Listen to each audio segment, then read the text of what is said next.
कृपया नए दर्शक चैनल को सब्सक्राइब कर ले। धन्यवाद। एक समय की बात है, कैलाश पर्वत की ऊंचाइयों पर जहां शीतल वायु और शांति का वास था, वहां महादेव ध्यान में मग्न थे।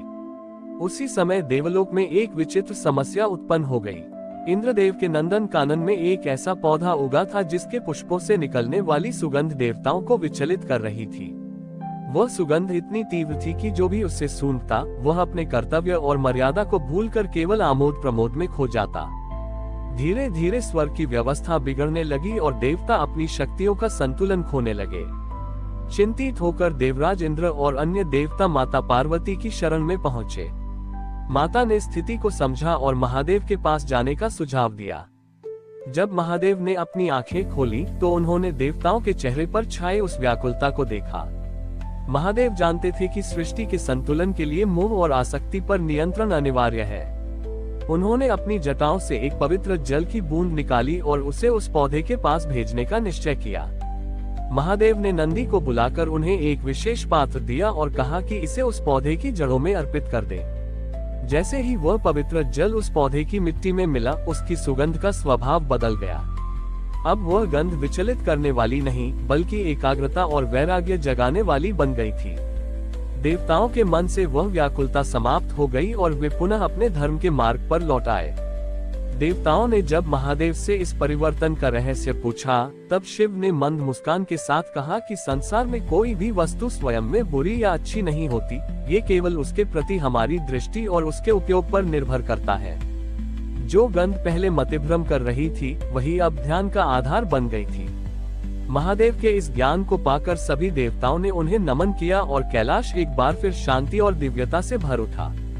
शांति की स्थापना के कुछ समय बाद देवलोक में एक नई चर्चा छिड़ गई। यद्यपि वह सुगंध अब ध्यान में सहायक थी, किंतु उस पौधे के एक बीज को किसी अज्ञात शक्ति ने चुराकर पाताल लोक की सीमाओं पर बो दिया था। वहां की ऊर्जा और अंधकार के प्रभाव से वह पौधा एक विशाल और मायावी वृक्ष में बदल गया।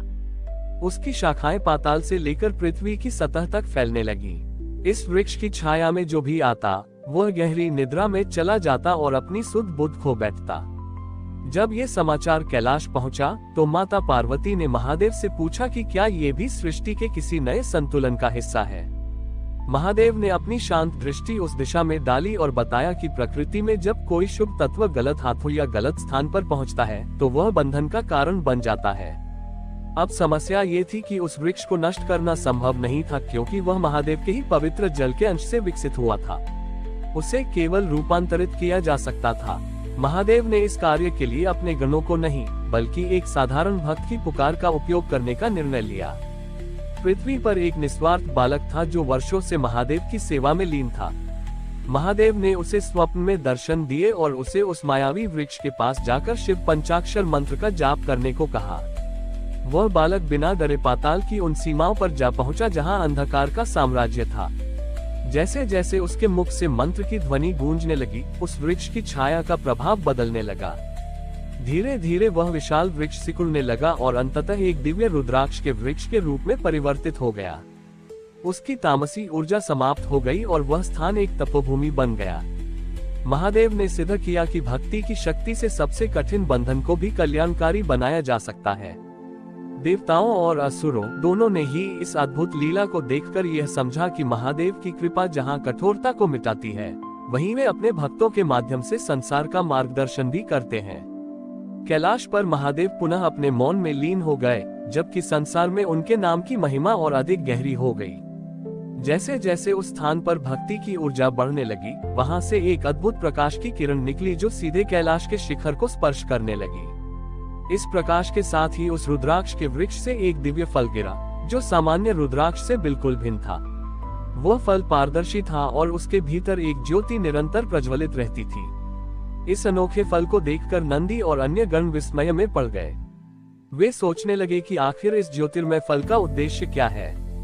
तभी आकाशवाणी हुई और महादेव के गंभीर स्वर ने कैलाश की कंदराओं को गुंजायमान कर दिया। महादेव ने बताया कि यह फल आत्म साक्षात्कार का प्रतीक है। इसे प्राप्त करना केवल उसी के लिए संभव होगा जो स्वयं के अहंकार को पुनर्तः त्याग चुका हो। इस फल की रक्षा के लिए स्वयं वासुकी नाग वहां उपस्थित हुए और उसे अपनी शीतल छाया में ले लिया। जल्द ही यह बात पूरी सृष्टि में फैल गई कि पाताल की उस सीमा पर एक ऐसा तत्व है जो किसी भी जीव को उसके वास्तविक स्वरूप का ज्ञान करा सकता है। कई ज्ञानी और तपस्वी उस ज्योतिर्मय फल की प्राप्ति के लिए वहां पहुंचे, किंतु जैसे ही वे उसके समीप जाते, उन्हें अपनी परछाई में अपने ही भीतर के विकार क्रोध, लोभ और मोह दिखाई देने लगते। जो लोग इन विकारों को देखकर भयभीत हो जाते, वे वहां से लौट जाते। केवल वही बालक जिसने अपनी निस्वार्थ भक्ति से उस वृक्ष को रूपांतरित किया था, शांत भाव से वहां बैठा रहा। उसके मन में उस फल को पाने की कोई इच्छा नहीं थी, वह तो केवल महादेव के स्मरण में आनंदित था। महादेव ने देखा कि बालक के भीतर लेश मात्र भी कामना शेष नहीं है। तब महादेव स्वयं वहां प्रकट हुए और उन्होंने अपने हाथों से वह फल उस बालक को प्रदान किया। जैसे ही बालक ने उसे स्पर्श किया, वह फल एक सूक्ष्म प्रकाश पुंज में बदलकर उसके हृदय में समा गया। उस क्षण बालक को ज्ञात हुआ कि जिस परमात्मा को वह बाहर खोज रहा था, वह सदैव उसके भीतर ही विद्यमान था। महादेव ने मुस्कुराते हुए कहा कि संसार की सबसे बड़ी शक्ति बाहर के चमत्कारों में नहीं, बल्कि अपने अंतर्मन की शुद्धि में है। इस प्रकार महादेव ने उस स्थान को एक शाश्वत तीर्थ बना दिया, जहां आज भी माना जाता है कि केवल निष्काम भाव से की गई प्रार्थना ही ईश्वर तक